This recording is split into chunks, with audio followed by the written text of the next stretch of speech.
তারা ভালো হইতি না। সকল নামদারি মুসলমানদেরকে বলছি, ভাইরা পরের টাকা মাইরা সুদ খাইয়া ঘুষ খাইয়া হারাম খাইয়া মরতি না, তারা ভালো হয়ে যা। এমন সময় আছে, ভালো হইয়া যা। কিল্লাই কই জানস, কেমত কিন্তু গনাই আইছে। বেডিরা যে হান করতে আছে রাস্তাত নাইমা, হ্যাঁ গো হিস্সা হিস্সা না দিলে আর হয়ে যায় বেশ্যা।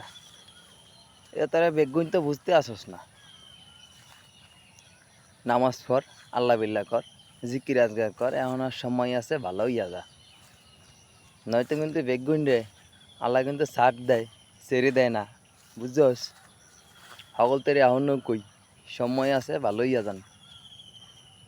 যারা ফারেটে মাইরা খাইছেন, মাইরা খাইয়া ব্যবসা করতে আছেন, হারাম খাইতে আছেন, সুদ খাইতে আছেন, ব্যাংকেতে লোন লয়ে বাড়ি উঠাইতে আছেন, 1% 2% ইন্টারেস্ট সুদে দিতে আছেন, মনে করতেছেন খুব ভালো না। বেগুনকে ভালো লাগতে আছে।